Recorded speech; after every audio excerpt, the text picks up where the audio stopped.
Good afternoon, Crimson Tide Nation, and welcome to the 16th edition of Alabama Crimson Tide Live, right here on Alabama with the Voice College Football, from yours truly, Jackson Johnson. And I got my partner in crime with me, Johnny Burts, as we go over what has been going on with the Alabama Crimson Tide as of yesterday. We go over our reaction to being left out in favor of SMU. We go over the transfer portal update, and we go over who's going to be our bowl opponent in the ReliaQuest Bowl. And let me tell you something, folks, it's going to be a wild ride. And, of course, we'll be looking up what we do going forward. How you doing today, Johnny? Doing okay. I'm down in the cellar again because if I get angry, I got some stuff on my heart that I was talking to you earlier about that I got it's weighting me down and I just got to get it off my chest. I figure down here in the cellar, the missus upstairs, she won't hear me railing. So it's good in one sense, but I'm kind of ticked in another.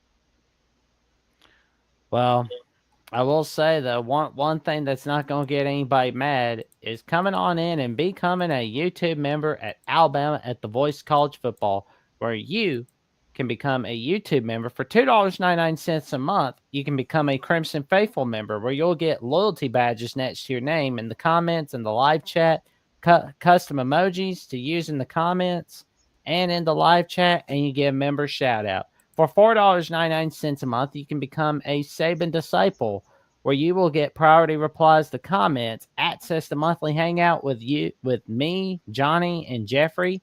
And of course, you can connect on social media with each of us and give out content requests for $9.99 a month by becoming a Bear Bryant legend. And friends, you can give out any content requests you want. More recruiting news, who you want us to get for future shows, whatever you want, we will make sure to fulfill that request for you. We will not let the rain nor sleet nor snow stop us. That we can assure you. And we won't even let bad internet stop us. That we promise for sure. Are you really? You going that far, bad internet? I'm with you, brother. There we go. We always find a way. We always find a way. We get that internet back out. That little spiral of going nowhere. Oh, yeah. We'll make it happen. Oh, yeah. Or we'll die trying. Oh, yeah. But, of course, if you're looking for a little something nice this Christmas season, you can check out the Disputed National Champions College Football's Historical 1990s Reset, where you'll learn about what happened in the 90s, how the decade changed the sport, why the championship results should be questioned, how to critically think through the scenarios to appreciate the accomplishments of teams that were not recognized as champions. This book provides an in-depth analysis of the changes, controversies, outcomes that define a decade of college football. It challenges readers to explore and critically evaluate the decisions that shaped the national championship landscape, unlock the mysteries of college football's most debated decade. Grab your copy now. And, of course, you can check out Alabama with the Voice College Football, where you can get your local podcast from Spotify, Amazon Music, Apple Music, and Audible, and much, much more. Well, we got some talking to do. Ooh. Yeah. Saturday night, some of us were thinking we were in. But I think the moment we saw SMU making that comeback against Clemson, and even though they lost, they basically made enough of a comeback to where they impressed a lot of people. I mean, you heard like Sean McDonough saying that, I've seen enough. They're in. And we heard Dabo Swinney pushing for them after the game. That's great. A 9-3 Clemson pushing SMU. Of course, they're going to push them. ACC, all that kind of crap. But the bottom line is, Jack, those guys, SMU, and that college football playoff commissioner, head honcho, the guy from Michigan, Manuel. I mean, he was ridiculous. He was a joke. And the rationale, oh, they played them close. So they get rewarded for losing? They get rewarded for hanging tough? What is it? What are we giving out? Participation certificates, man? Everybody gets a trophy? Because that's what it was. It was a participation certificate.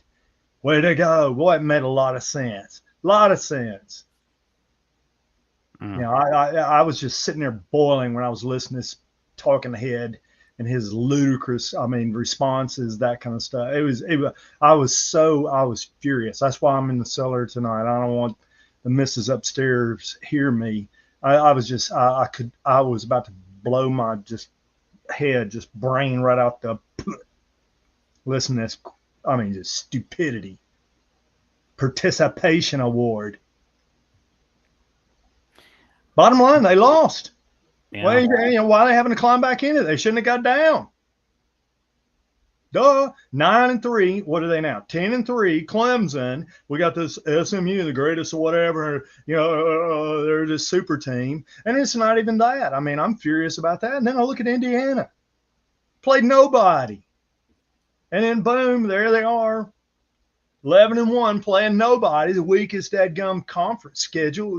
Like we talked at the start of the season, we got these whatever supposed to be spitting out these schedules, and then you look at them and you're like, wow, end of the season, who are you playing? End of the season, we're playing Auburn. Tennessee's playing Vandy, which turned out to be a good one this year. Georgia's playing Georgia Tech, turned out to be a good one this year. But I mean, in the end, some teams just got a walk. And I know how they did the little vote them up, highest ranked of the top, whatever 5 conferences. Boise State getting a first round bye. Mountain West. Hey, Boise, why don't you come over to the SEC and try it out a little while and see how well you do? So anyway, I'll pause and let you calm me down. Well, I think what really hurt us were the losses to Vanderbilt and Oklahoma. That was what really hurt us. I mean, you can't be losing 24-3 to a 6-6 team and expect everybody to go, well, here's the bottom line. We had a bad day. A 6-6 team in the SEC is pretty dang good. A 6-6 SEC team would be a 9-2 Mountain West team. Can I get a little argument on that? People out there in the internet world, give me a little argument on that. 6-6 SEC will be a 9-2, 10-1 in the Mountain West. And we lost and we lost on the road. Yeah. But still, Boise State, who have they played? And being rewarded. Didn't they get a bye? Yeah, they only played Oregon, UNLV, but still, though, it's like you can't be losing to 6-6 teams and not expect you to bite you in the rear. But these little brainiacs up there with the PhDs in the college football playoff committee ought to know that a 6-6 SEC team is a pretty damn good SEC team. Yeah, and probably be a pretty good team in any other dang conference. That's the bottom line, brainiacs, you PhD idiots. Well, I mean, they can talk their way, talking heads. They know how to spin it and all this other kind of stuff. And everybody else out there in they find, I'm sure ACC and all, defending the choice and blah, blah, blah, and all that kind of stuff. But I mean, come on, let's get down to brass tacks. Let's get down to the honesty here. We lost to, Oklahoma and Vandy on the road, 2 good teams. We'd be great teams in other conferences. So yeah, we should have won. We didn't. But I'll tell you what, giving a participation award and a place in the playoff to SMU because they played Clemson, who got beat by two SEC teams. Georgia killed them at the start of the season. And then South Carolina, participation award for that. Oh, they played Clemson tough. And Louisville beat them. Yeah. So I'm sitting there. I just want to scream. That Manuel guy got up there, and I mean, the guy blew it. His explanations were, we all sit there and we watched, and it started getting closer, and we thought, oh, they're pretty deserving. They played them close. They lost. Now we're back to the 90s and the little hover moms, and where everybody's going to get a little trophy. I remember my daughter played soccer one year. All right. And then she did the best she could and all that other kind of stuff. They didn't win a game. At the end of the season, they got a trophy. Yeah. Didn't win a game, got a trophy. There we go. SMU didn't win the game, got a trophy. So, I mean, I know we got a lot of Bama haters out there. I mean, and I understand it. Bama's been pretty tough over the last. Everybody wants to knock them off. Everybody wants them out. I get it. I understand that. But I mean, let's get down into to honesty. Let's be honest. And all that stuff people are spilling out there, running their mouths and stuff. Let's get down and be honest with it. Yeah, they lost. They're gonna always they lost to Vandy and Oklahoma. Yeah, two pretty good dang football teams.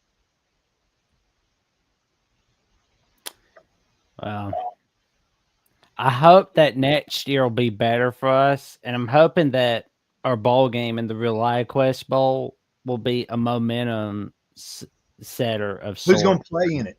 Who's going to play in it? Now we got the transfer portal. Are we going to have any? Well, we're going to have a team. I mean, is Milrow going to take his little walking papers? How many people are going? They're opt out. I mean, what team are we going to take down there? Nobody knows, because you know what? The transfer portal should not be open until January. Should not be allowed to transfer and do this crap before bowl games and turn their back on their teammates. And I know these guys are trying to get their packages and all that kind of stuff, but in the end, it rubs everybody wrong, because the NCAA is allowing these guys to turn their back on their teammates. So you tell me. I don't know. Does anybody know? I can't wait to talk to the Michigan guys whenever we play them. I mean, who knows what team's going to show up? Yeah. I mean, Simpson may leave. Who are we going to play a quarterback? Who knows? How many are going to? What's our offensive line? Everybody's going to be just running, trying to find that money. Yeah, all about the money. Money, money, money. And Michigan will be in the same boat. They're all in the same boat.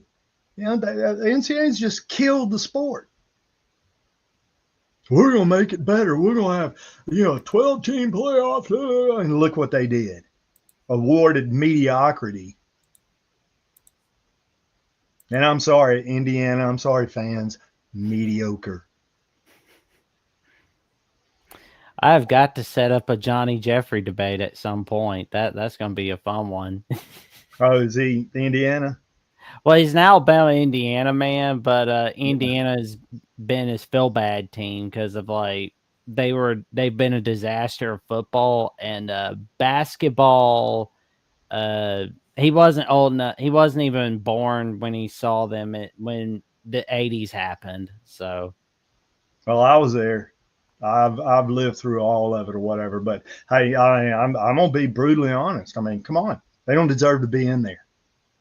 They played one team and got slaughtered. But yeah, we keep propping them up. A mediocre, schedule. Not their fault. The schedule. I mean, these brainiacs, whatever computer program and whatever they spend the schedule and puke it out. Who knows? But not their fault. They had a weak schedule. But I mean, crap. And so here you go. Strength of schedule means nothing now. You know what Alabama's going to be doing? Canceling all those contracts. And hey, Alabama, play UNA, giving them a little few bucks. Yeah. Hey, play Delta State, play my alma mater. Hey, throw us a bone. We'll come in there and we'll get after your little butt. Okay, but I mean the whatever strength of schedule, and then that Manuel in there, strength of schedule bull. Look at it. Teams with strength of schedule 60s, 70s. Well, that's what I want to discuss a little bit as well is Alabama AD's Greg Burns' comments on the non-con schedule. Now, he said that he was disappointed with the outcome, felt that he says, quote, disappointed with the outcome, felt we were one of the 12 best teams in the country. We were number 11. We were number 11. And even, I'm sorry to interrupt, Jack, but even I looked at the Sunday morning polls, AP, coaches poll, had Alabama at number 11. Yeah. Sorry for interrupting. We Go ahead. had an extremely challenging schedule and recognized there were 2 games in particular we did not perform as well as we should have. We have said that we would need to see how strength of schedule be evaluated by the CFP with this outcome. We will need to assess how many Power 4 non-con games make sense in the future, put us in the best position in the to participate in the CFP. That is not good for college football. With that said, we do not need to hang our heads and now need to finish this season strong. We have a great group of young men who have led us with Coach DeBoer through the last year, and we look forward to the opportunity in the ReliaQuest Bowl, unquote. Now, our non-con schedule, it was pitiful looking. It we can't really control like how Wisconsin was doing this season because like unfortunately their QB got hurt in that game. Mm-hmm. And Western Kentucky, they beat Jacksonville State in the Conference USA title game. And we had Mercer 2 weeks before rivalry week. It's like, if it's me, the way they just pulled what they did, with the selections yesterday, I'm not even going to play Mercer. I mean, come on, let's play UNA. Let's play, let's get if it doesn't matter, why, play your starters first quarter and then get everybody else in some playing time. Crap, it doesn't matter. Hey, well, our future you could have the way it was yesterday, Jack. You could have had the 113th, softest schedule, and still made the playoffs. Still be because you went 10-1 and lost in the conference championship game. Well, so it doesn't matter. Yeah, you make money putting fans in the stadium, but come on, the bottom line is at the end of the season. That's when you're going to really have the fans' interest. So cancel. I'm hoping that we don't cancel Alabama, Ohio State, or Alabama, Notre Dame because like that's the first two I'm whacking. Huh? That's the first two I'm whacking. I just don't want a lot of people saying that, well, we don't care about having tough games or that we're not tough and all that. Bottom line is the committee just made that they brought that equation in. You're going to reward teams that have, inferior schedules, and then you're going to reward them because they played somebody close. They played a 9-3 Clemson team close. So let's reward them. So, come on. I understand what you're saying, and I'm with you. But this is what they created, the monster. And so if they created this monster, then we got to play by their rules. So all that matters is Alabama. Don't worry about playing non-conference. Just worry about your conference games. Win your conference games. Well, I've got a feeling that West Virginia is going to be gone from the rotation because West Virginia wants to continue the backyard brawl. Because I remember we talked about that a few months ago here on the show. I don't blame them. But this little dynamic of playing Ohio State, Notre Dame, and all that kind of stuff, cut it. Get rid of it. Not going to help you. Got to have the 10-1 season.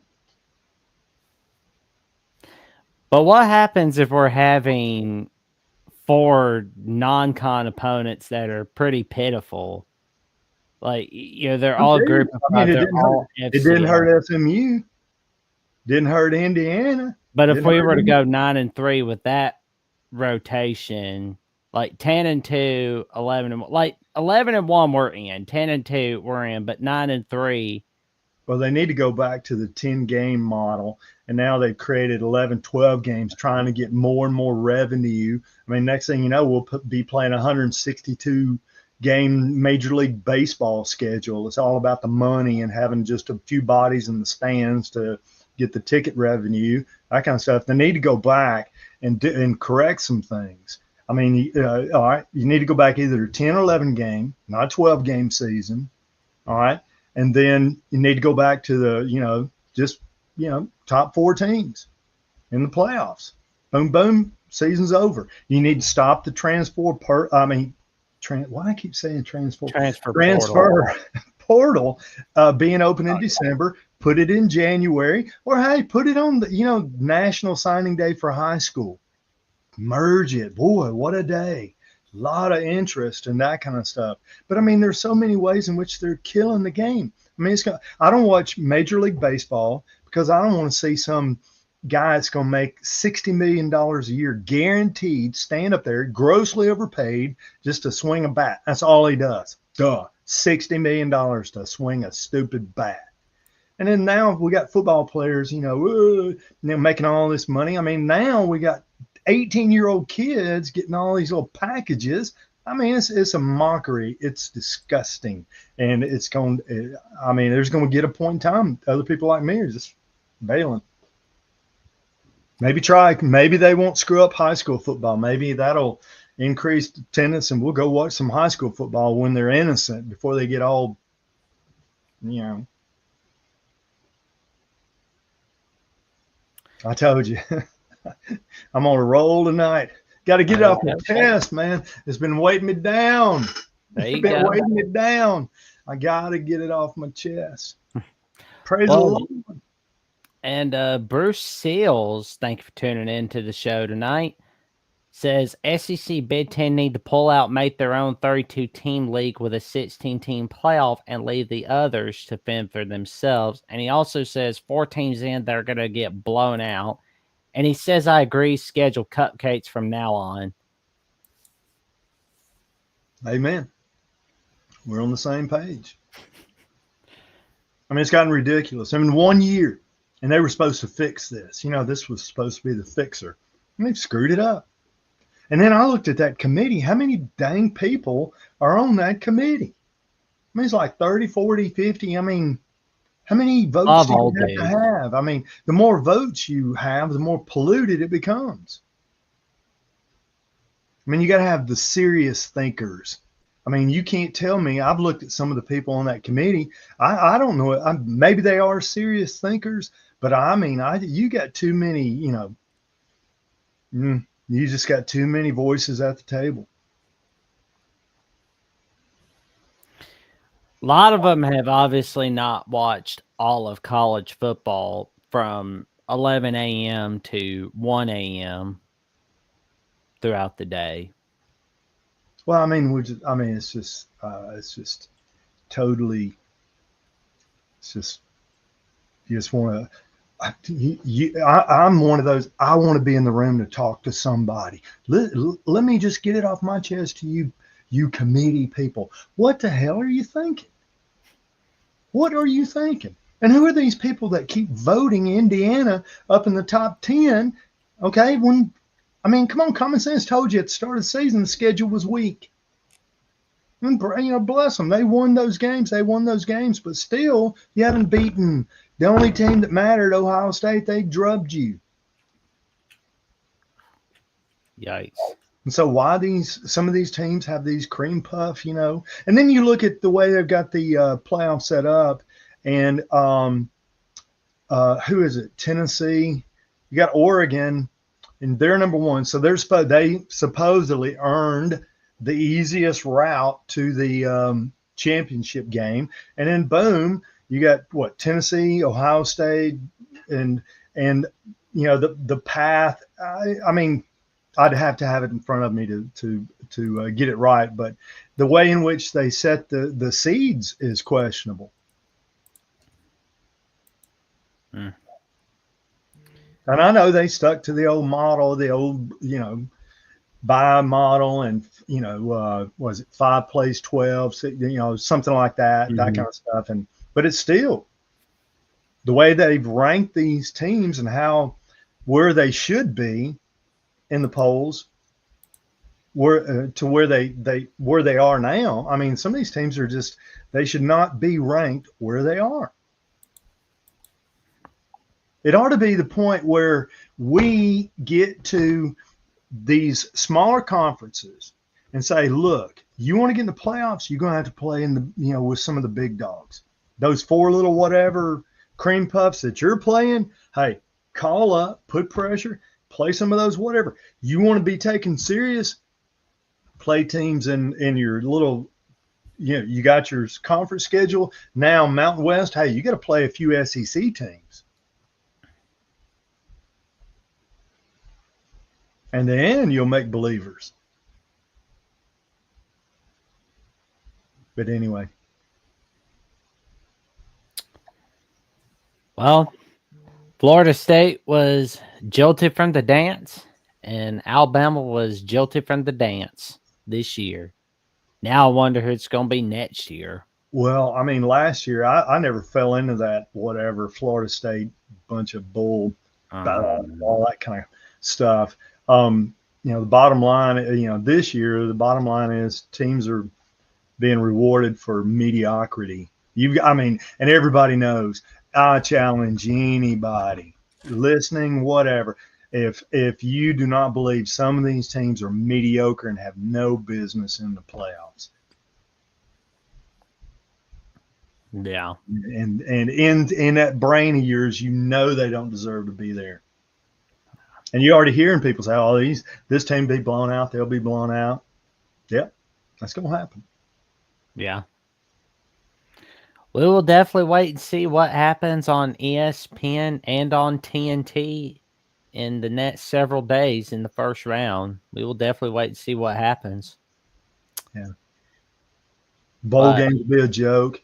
All the bowl games can be a joke. They're a joke. They've made the bowl games meaningless. I don't know why these people are spending all this money on, sponsoring a bowl game. I mean, none of the teams are going to have the same players. All of them are going to be blah, gone, transferred. They're all, hey, how many thousands of players do you think are packing their bags tonight, and knowing they're never coming back to wherever they are? And so you go on the bowl games. I mean, what kind of team are you going to have? It's just going to be potluck. Yeah. Well, Bruce Seals says Boise and Arizona State with a first-round bye is crazy. No kidding. No kidding. Then we got our buddy Austin coming in, giving out a Roll Tide. Roll Tide, Austin. And congrats on your Cardinals play Washington in the Sun Bowl. That's going to be cool seeing our teams playing on New Year's Eve. Nice. I'm sorry, who? Sports Talk with Austin. Yeah. But what game is he talking about? His team Louisville's going to play Washington in the Sun Bowl. Oh, okay, yeah. Yes, on New Year's El Eve. Paso, yeah. Yep. That is still in El Paso, right? Yep. Yeah, I remember Alabama played out there a couple of times. Oh, yeah, we played SMU in the 83 Sun Bowl. Oops, SMU's a touchy subject. Yeah. Remember the Pony Express, and they got the death sentence and blah, blah, blah, paying players. Imagine that now. Think of that. They were paying players back then. Guess what they're doing today? Yep. If I was SMU, I'd go back and sue the NCAA and say, look,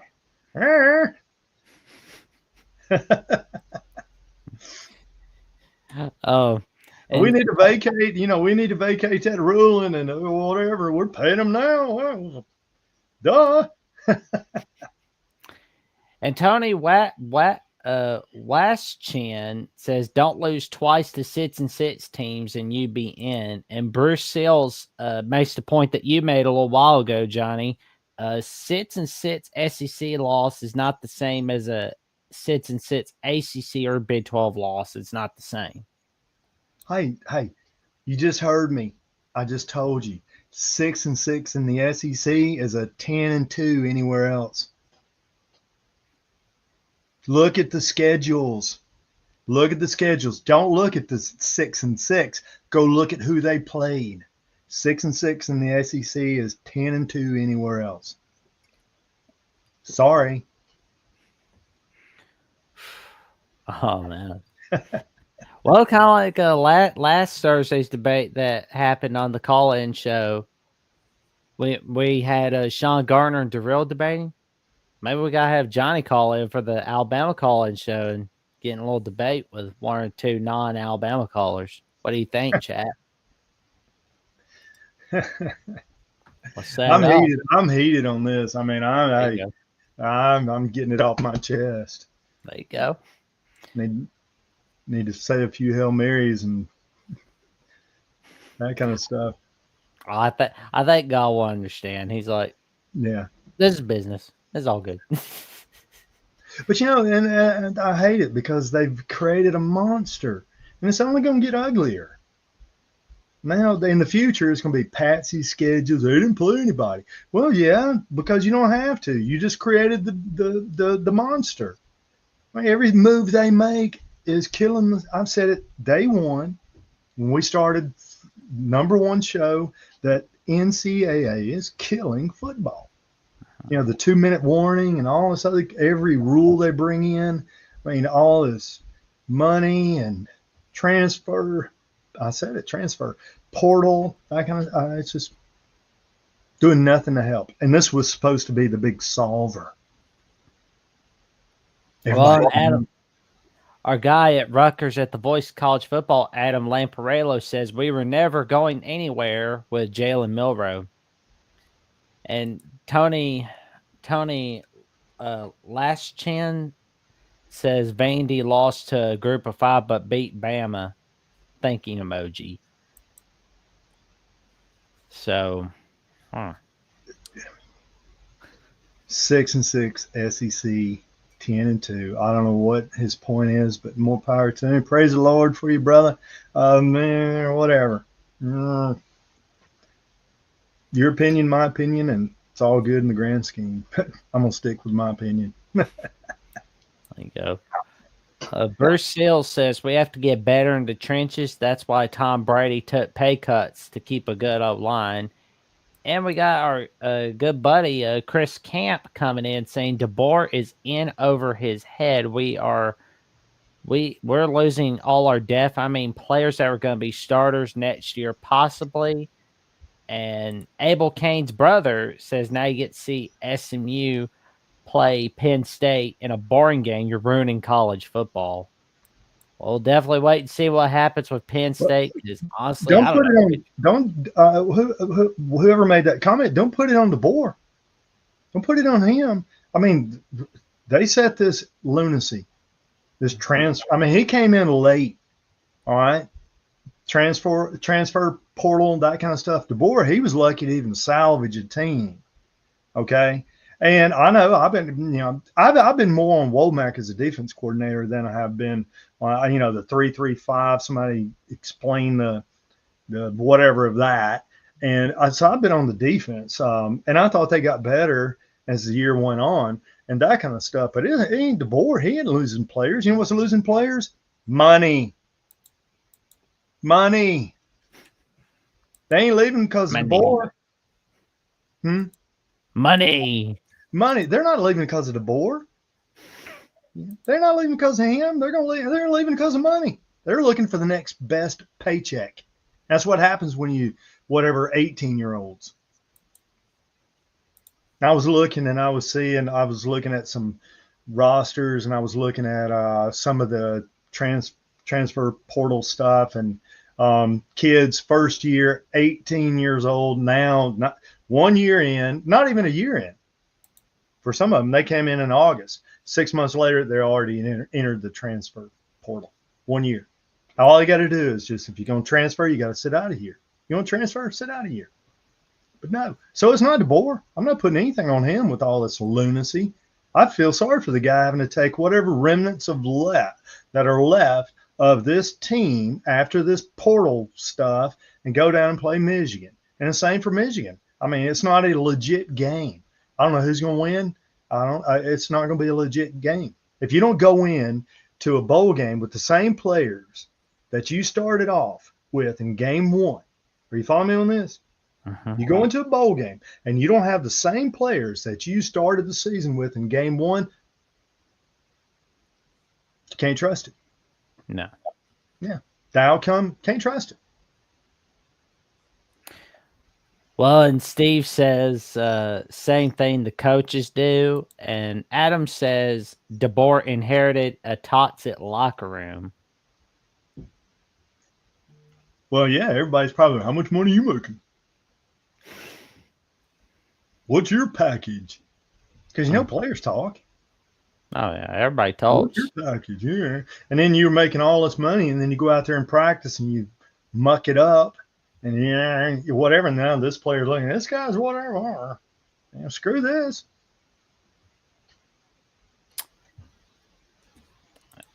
And Will and D said, "Hello, gentlemen. Sorry about not being selected. We're doing all right. We're doing fine. We appreciate you tuning in on tonight's edition of Crimson Tide Live right here on Alabama with the Voice of College Football. We appreciate it very much, man. And congrats to Notre Dame playing Indiana. I think that's going to be a wild ride for sure." Yeah. So now that we know who are playing in our bowl game, how do you feel about it? Like I know you went on about how it's not going to seem as fair, but I mean, I will watch it obviously because I, just watched Bama all my life and that kind of stuff. But I'm just going to be on. I don't trust the outcome. I don't trust. I don't trust what's going to happen in the next week. All right, because players are packing up, they're going home for Christmas holidays, and some of them are never coming back. And so I just don't. I bless the heart of these coaches having to go in, and then you're going to have to just scrounge around and find players, put them in. Some of them not going to be ready and need more maturing, can't handle the pressure. And so I just don't trust it. I just don't trust it. We can go in there and we might beat the whooping whatever out of Michigan. And then Michigan may, and I just don't trust it. I'm going to be mad either way because I just think they've screwed it all up. They need some hard butts on that committee. Okay, college football. First thing they should have done was gone out and reached out to Saban and brought some, because I mean he has some character about him. He's got some logic about him, and you can argue with him, and dislike him, but the guy's a winner. But he has a knowledge here, and there's a lot of other ones just like him. They should have gone to Congress, maybe get Tommy Tuberville and some of these guys that have some understanding up. They need to be on the committee. Not that guy in Michigan. no. Oh, we thought they played good and they came back and they stayed in the game and it was a close game. So we thought they. Are you kidding me? Participation certificate. Mm.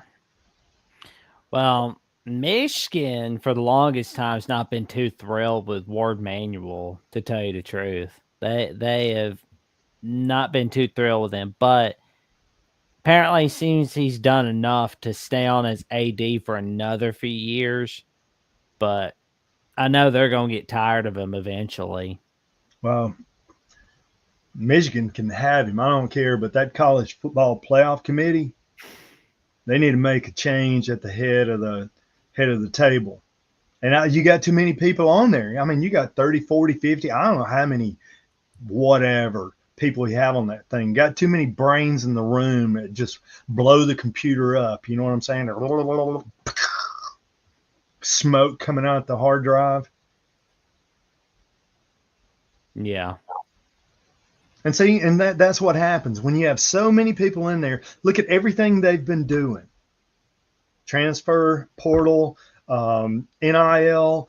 Look at the playoff committee. I'll get away with that. That doesn't involve them, but the playoff committee. Instead of the four teams and that kind of stuff, now we're going to go to the the 12 team, all this other kind of stuff, and we're going to seed this, and we're going to do this, and these people. Then we're going to vote this team in, and we're going to base it on some of their college football rankings. How Indiana is still up there in the top 10, 8, 9, whatever, that kind of stuff. I mean, those people on the committee, I just got a problem with. Too many of them. Put the people on the committee have a little common sense and knowledge of the game. There you go. So now that we know who we're playing, we're gonna be seeing opt-outs, and it's gonna be interesting to see what happens because we don't know who's really gonna opt out. Who do you think is the most likely, Johnny? I think Milrose gone. I think. I mean, sometimes it'll come down to opt out because of the NFL and that kind of stuff. So Milroe, I don't know what he's projected NFL wise. We really don't know until about February, March, when they do the combine. We'll start having an idea with regard to that. So, I mean, there's a lot of them that are going to opt out because they want to train for the NFL, which is selfish. And then you run into the portal. So who's going to transfer? It comes down to playing time or how many balls. I mean, I was watching Texas and Georgia, and I don't even know. Isaiah Bonds, Alabama, 4th and 31. I don't even know if he caught a pass. And Texas and all this. So I don't know. So some people think, well, I'm not getting enough opportunities, and so it kind of now it's either money or selfishness. So I mean, you tell me. I mean, really, who gets out of there and who opts out? If they opt out of playing, there's probably maybe an NFL opportunity, but the ones that opt out because they're not happy with their playing. That's going to be the effect.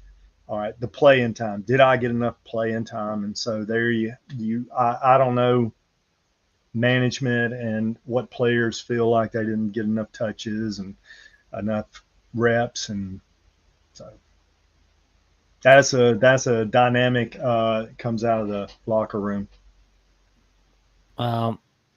I kind of think it is about time to start a new era at QB. Because we got Ty Simpson and Kalen Russell's going to come in next year. Yeah. But I mean, the problem offensively this year was offensive line.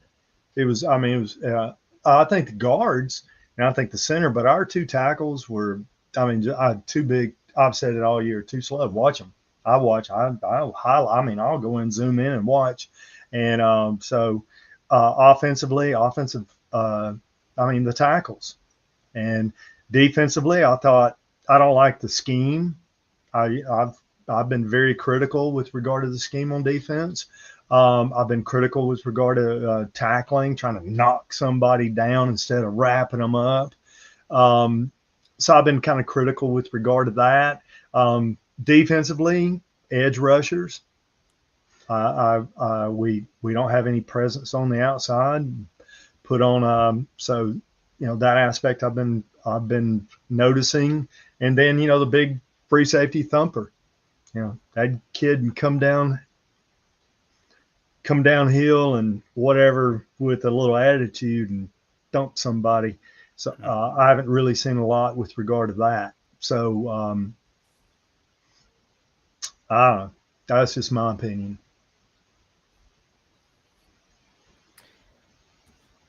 Well, we know there's going to be a lot of openings for portal as of today because it just started.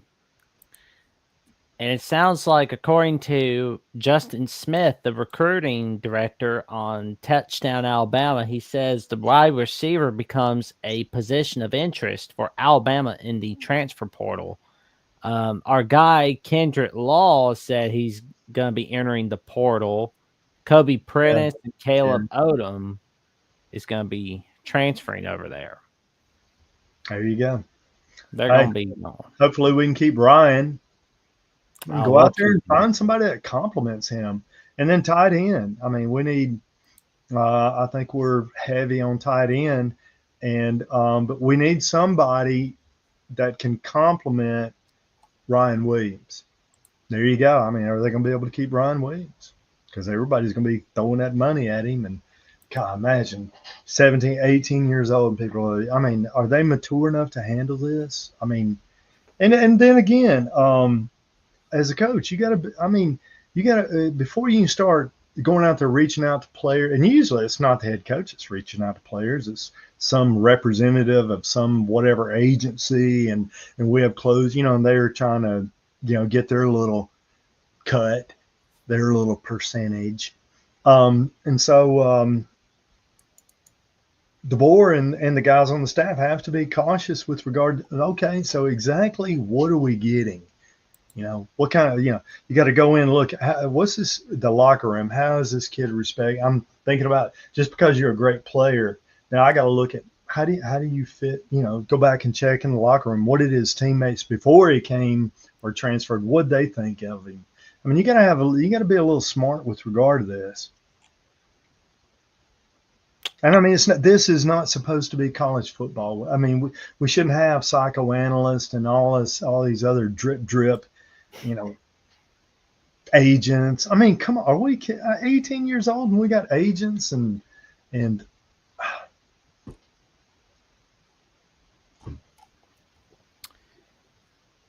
Well, we Lamont? see Go ahead. one guy, Eric Singleton. Unfortunately, he's not visiting Alabama this week, but maybe he can visit them next week. Well, got to look at a lot of factors, a lot, and I don't know if these staffs are equipped because now you're having to look at the locker room. How do they get along with their players? Their families. What are that? Because you always got the little uncle or whatever trying to get his little influence in there and get his little cut because now it's money. Yeah. So when you add money into the mix with regard to recruiting, here comes all these shady characters. Remember, go back. Everybody needs to go back and Marcus Dupree, the best that ever was or never was. Yeah. Or Marcus Dupree. Go back and watch that ESPN. What was that? I 30 remember for 30. that. Yeah. Go back. Marcus Dupree. Look what happened to him. Yeah, I remember like the part where I saw everybody talking about their regrets. Barry Switzer was saying, I regret being too hard on him. And Marcus Dupree said, I regret leaving because I let my emotions get to me. Yeah. Yeah. And then you had the shady little, I don't know, the preacher family, whatever dynamic, and go to SM or Southern Miss and all that kind of stuff. But go, Mark, that is for a lot of these kids today. I mean, high school coaches need to show these kids, something like that and let them see, there's some shady little characters out there. You better watch your step and watch your decisions. You better surround yourself with smart people. I tell students when I teach students all the time, intelligence is valued. The more you know, probably like it's simple like this. I know as an employer, if I hire smart employees, I'm gonna make more money. I'm gonna make more money. Okay. So stupidity is not valued. No. Intelligence is valued. Surround yourself with intelligent people, not stupidity. The only place I've always thought this, the only place stupidity is valued is, I don't know, like those epic fails, where these guys, the skateboarders kill me. The guys, because I rode a skateboard. I had a skateboard, I don't know, it's four wheels, ride it on a flat surface. And then you got these guys want to jump it up on a metal rail and slide it down 20 flights of concrete stairs. And then they get to the bottom and face plant, right, teeth right in the concrete, and then you're sitting there and you're like, oh my gosh, that had to hurt. But what do? You sit there and and then there's a point of you that chuckles because they're stupid, and then what do? You let the next little clip roll forward. I mean, they got what, episode 1 to episode 400, and we're still watching these morons. So, I mean, but in the real world, intelligence is valued. Surround yourself with smart people. As the saying goes, you are the average of 5 people. If you're around 5 people that are drinking a lot, you're going to become that. If Mm-hmm. you're around 5 people that are self-improving constantly and working hard, you're going to be a hard worker. Yeah, And yeah, because exactly. I remember that's how the saying went.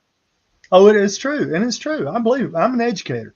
I've taught all my adult life. I've taught, and I've tried to, every time you learn something, you increase your value. And that's what teachers, as a teacher, that's what I'm trying to do. I'm trying to teach my students so they can increase their value one day when they get out there in the real world. All right. And they need a job, and it's competitive, that kind of stuff. The smarter you are, the more value you possess. So all I can tell these young, whatever, 18-year-olds have now been thrust into this crazy lunacy of the NCAA is surround yourself with smart people. That's all it takes. And I would have a lot of kids watch that Marcus Dupree, 30 for 30, the best there, never was, Philadelphia, Mississippi. I mean, just a great story and a lot of truth in it. Agreed. They both pretty much regret what they did. It's like the coach regrets what he did, and Marcus Dupree regrets leaving because everybody's being too hard on him. Well, too, and then the guys, Southern Miss, trying to get him back at Southern Miss and all that kind of stuff. And then he let this guy, whatever, do had something to do with his NFL contract. I got to watch it again. Maybe the next time we talk, I'll have. But I remember it, and I felt so sad, and so bad for him because really, in the end, he was a great guy and is a great guy, great guy. Just got caught up in it, and just. Unfortunately, didn't surround himself with The right he just people. trusting people's one thing, and that's what Marcus did. He trusted some of those around him, but if you're smart and if you educate yourself, you learn to figure out who I should and should not trust. And there's another lesson in that. But anyway, we're getting all. But these kids, I feel for them. Yup. Maybe we can get this guy, Mario Craver, to come on in to Tuscaloosa. Yeah, maybe. I wonder, and then all these. I wonder how many individual packages they're having to market. Micah Hudson's pretty good. Yeah. So maybe we can get him. Barlin Brown, how you feeling about him, Johnny? Barian Brown, excuse me, not Barlin Brown. Yeah. Whatever. They need two guys that are going to complement Ryan Williams out on the outside. Okay. And then they got to focus heavy on offensive line, tackles, that kind of stuff. So, like I said, a running back, I think quarterback were okay. Who knows? Some people, who knows what's going to happen? I mean, we may have some surprises with regard to our quarterback situation and transfers. So, but yeah, they need to focus definitely on not interior, but tackles, that kind of stuff. Yeah. Yeah, the blind side. tackles. They're the they're the big they earn the big paychecks. Yep. Here we go. All right, man. What we Uh, going I guess we'll be talking a little bit more about I guess we'll know a little more tomorrow, the next day, with the transfer. Gosh, transfer. transfer portal. Unbelievable. But anyway, yeah, the Don't transfer. be surprised if you see some videos coming up on Alabama with the Voice College Football on our takes on the transfer portal videos, like who we got, who's leaving, and much more. Yeah, yeah. What have you got going on this week on your adventures, Johnny? Well, not much this week, but I think next week I'm gonna head down to the beach for Monday through Friday. I think I'm gonna go down to the beach and uh, just get away, and then be back. Just Christmas, right before Christmas. I've been grinding, with school and teaching and ACT and everything. So I think a few days to just Lane and I going down there and just relaxing, just doing nothing. And then I'll be back and get ready for Christmas. There you go. And I'll be watching and see what the crap these little 18, 19-year-old decisions are going to make, what kind of decisions they're going to make. Well, that is for sure. And then still scratching my head on these playoffs and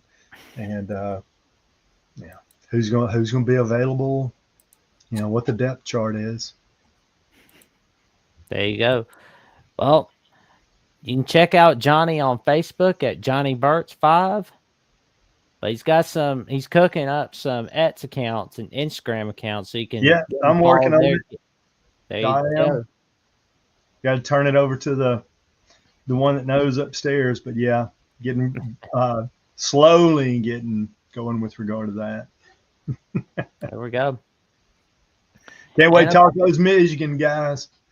oh yeah, it's gonna be a fun one when we make our appearances on Michigan at the Voice College Football for the Alabama Michigan preview on the ReliaQuest Bowl, and of course we should be able to have TJ and John and a few more Michigan people possibly for the Michigan preview. And I'm going to tell you right now, that is going to be a fun one. I am going to be so excited to talk about this game. Yeah, It's me just, too. Because about that time we'll know the lineup, the depth chart, and have a little insight as to what to expect. Even though it's flip of the coin, who knows? But we'll have a little insight. but you know what's a shame? We've never seen Alabama Michigan play each other in Tuscaloosa or Ann Arbor. It's either been at a bowl game or neutral site. Well, don't look for it in the future. Well, I think right now, laid that to rest. I think right now, I think it was like a venting session on Twitter that our AD had, and I think he realized that he got community noted and ratioed so bad that it was just, okay, maybe what I said was better in my head than it actually was. So I'm thinking that's what it is. Mm-hmm.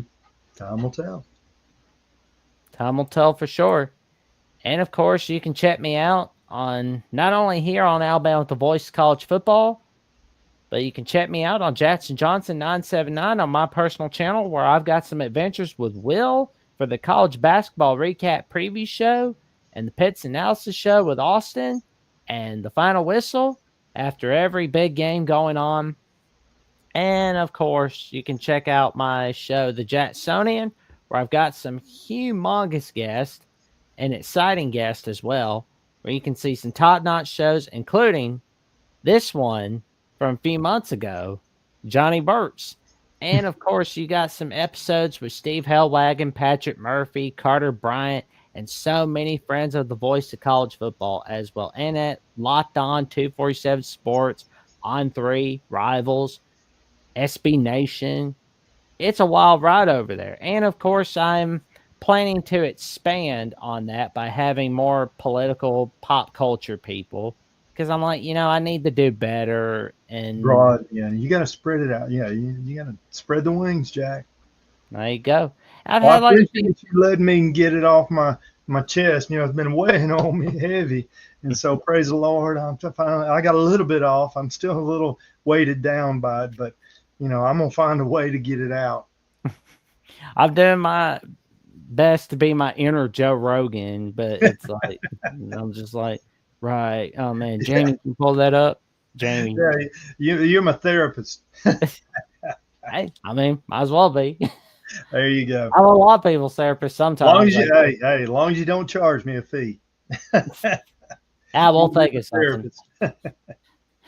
But for more updates on what I'm doing on Alabama with the Voice of College Football and what Johnny and I are doing, and matter of fact, what Jeffrey and I are bringing on Thursday's edition of the Call-In Show, we will take your calls every Thursday night on Alabama with the Voice of College Football. I will put the link out in just a little bit after I tell everybody about what's going on X on Jackson VOCFB and on Instagram and Threads at Jackson Johnson 543908, where I'm cooking up some stuff. Not just for the Alabama channel, but for my personal YouTube channel as well. You're going to see some exciting episodes of the Jack Stone coming soon, maybe throughout the rest of this year. But of course, you're going to see some fantastic episodes in 2025. That I can promise you. And of course, please like, comment, subscribe to Alabama at the Voice of College Football. Like, comment, subscribe, and click on that notification so you never miss no video whatsoever. Let's get the 2,500. Let's get the 3,000 before the Texas and Oregon channels. And of course, you can shop on Amazon using the link to support the Voice of College Football. You don't need to buy the product. It doesn't cost you a penny. You get the same shopping experience. And you can click on the link down below. With that, we wish you all a happy Monday and to stay safe, stay warm. It's cold out. Good night, everybody. Roll Tide.